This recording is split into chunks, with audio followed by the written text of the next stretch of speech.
It was a cold November night in the small town of Brookfield, where yellow streetlights flickered through the mist, and rain whispered against the cracked windows of old apartments. Inside one of them, Daniel Harper, a 34-year-old single father, was putting his 7-year-old son Eli to bed.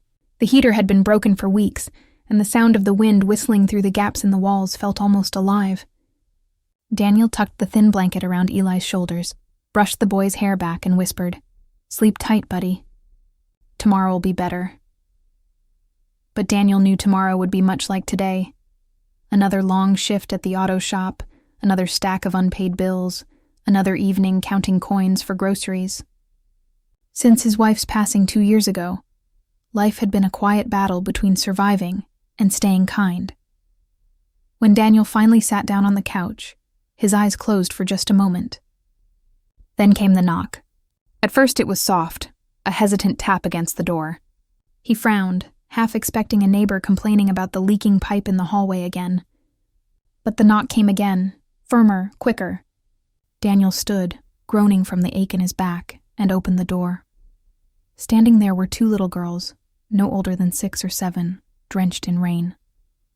They looked like mirror images, twins, wearing matching pink jackets soaked through, mud clinging to their sneakers. One held a small stuffed rabbit missing an ear. The other clutched a note. Their faces were pale, eyes wide and trembling with fear. "Sir," the first girl whispered. "We're lost," Daniel blinked. "Lost? Where are your parents?" The second one held up the note with shaky hands. The paper was crumpled and smeared with water. Daniel unfolded it and read, "Please keep them safe for the night. I'll come for them in the morning. A desperate father." His heart clenched. The handwriting was hurried, the paper torn from a notebook. "Who gave you this?" he asked softly. The girls looked at each other. "Our daddy," the first one said, voice quivering. "He said he'd be back soon." Daniel hesitated. The sensible thing would have been to call the police or child services, but looking at the girls shivering on his doorstep, he just couldn't. "Come in," he said finally, opening the door wider. "You're freezing." The twins stepped inside cautiously, dripping water onto the wooden floor. Daniel fetched an old towel and wrapped it around them, one by one. Eli peeked out from his bedroom door, rubbing his sleepy eyes. "Dad, who are they?" Daniel smiled faintly. "Guests for tonight." The girls introduced themselves as Lily and Rose, their voices small but sweet. He heated some soup and poured it into 3 chipped bowls. The twins ate quietly, thanking him after every spoonful. Eli joined them, curious and kind, sharing his toy cars with them after dinner.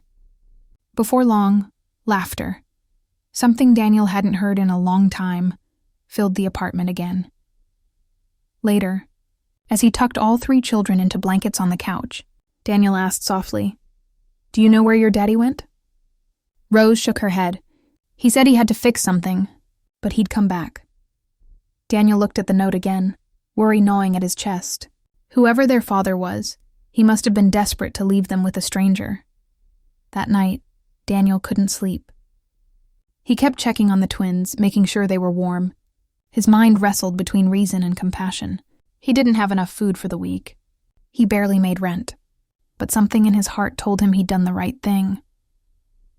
The next morning, sunlight streamed weakly through the curtains. The girls were still asleep, tangled in blankets beside Eli, who had somehow given them his favorite pillow. Daniel brewed coffee, staring at the clock. 7:30 a.m. No sign of their father. 8 a.m. Nothing. 9 a.m. He began to worry. At 10 a knock came at the door again. Daniel's pulse quickened. He opened it to find a man standing there, tall, wearing a wet coat, and an expression somewhere between exhaustion and relief.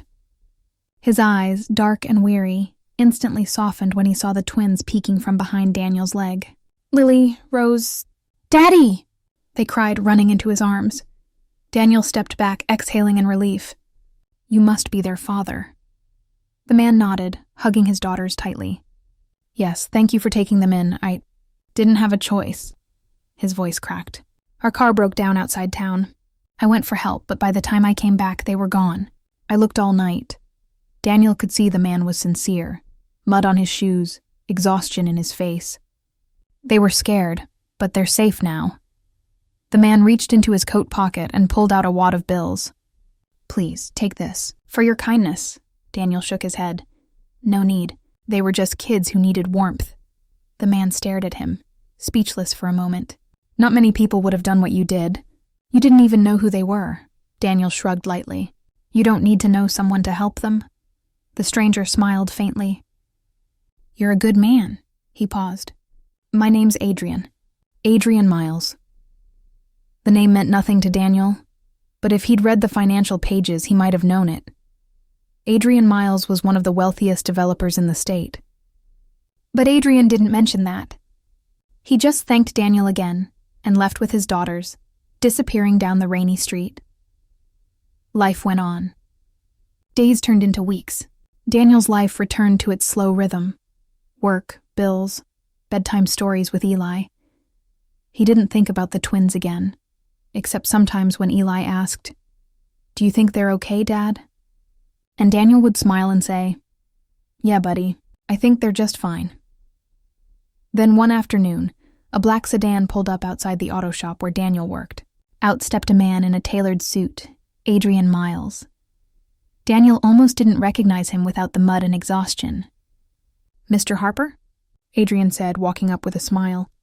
I need a few minutes of your time. Daniel wiped his hands on a rag, confused. Of course. What brings you here? Adrian gestured toward the office. Mind if we talk? Inside, Adrian handed Daniel an envelope. You told me not to pay you, but I can't ignore what you did. Not because of the money, but because you showed my daughters something priceless. Kindness from a stranger. Daniel looked uneasy. Really, you don't... Please, Adrian said gently. Open it. Inside the envelope was a job offer, a full-time position at one of Adrian's construction companies, with triple Daniel's current salary and benefits. This can't be real, Daniel said, stunned. Adrian smiled. You told me you fix things. Well, I could use a man who fixes more than cars. You fixed something I couldn't. You reminded my daughters that good people still exist. Daniel sat back, speechless. I don't know what to say. Say yes, Adrian said simply. Not as payment, as a chance. You deserve one. From that day on, Daniel's life slowly began to change. He took the job, moved into a small but warm house closer to Eli's school, and started to rebuild the kind of life he thought he'd lost forever. He didn't tell many people how it happened. He didn't brag or boast. To him, it wasn't about luck. It was about doing what felt right when no one was watching. A few months later, a letter arrived, handwritten, in a child's scrawl. It was from Lily and Rose. Dear Mr. Daniel, thank you for keeping us safe. Daddy says good people are like lights in the rain. You were our light. Love, Lily and Rose. Daniel smiled, folded the letter, and placed it in his wallet. Whenever things got hard again, he'd take it out and read it, reminding himself that even the smallest act of kindness could ripple into lives he'd never even see. Years passed, and Eli grew into a teenager, kind and hardworking like his father. Adrian's company flourished, and every Christmas, a package would arrive at Daniel's doorstep. Sometimes toys for Eli, sometimes warm clothes, sometimes just a note that said, "Thank you again, my friend." Then one Christmas Eve, a knock came at Daniel's new home. When he opened it, he saw the twins again. Older now, teenagers with bright smiles. "Mr. Daniel!" they exclaimed, hugging him. "Daddy told us this is where you live now." Adrian appeared behind them, gray now but smiling warmly. "We were passing through and thought we'd visit the man who changed our story." Daniel chuckled, still humble as ever. "You're all grown up. I hardly recognized you." Rose handed him a small box. "Open it." Inside was a key, shiny golden. "What's this?" Adrian grinned. "It's to the new workshop I built in your name. Harper's Auto and Repair. A place of your own." Daniel's eyes widened. "Adrian, I can't..." "You can," Adrian said, his tone firm but kind. "Because the world needs more men like you. You helped 2 little girls without asking for anything. Let this be my way of saying thank you, for showing them what love looks like." Tears filled Daniel's eyes. He turned to the twins, smiling through them. "You didn't have to do this," Lily smiled softly. "Neither did you." The snow began to fall outside, covering the ground in silver light. Eli came running out, now taller, shaking hands with Adrian. "Dad, you told me being kind doesn't cost anything." Daniel nodded, his heart full. "It doesn't, but sometimes it changes everything." The families spent that Christmas together, laughter echoing through the warm house. Adrian's daughters played the piano. Eli sang along. And for the first time in years, Daniel felt whole, not because of the money or the new shop, but because his kindness had created something money could never buy: connection, hope, and family. When the night ended and Adrian prepared to leave, he placed a hand on Daniel's shoulder. "You didn't just take in my daughters, Daniel. You took in a part of my faith in humanity. You gave it back to me." Daniel smiled quietly. "Guess we both fixed something then."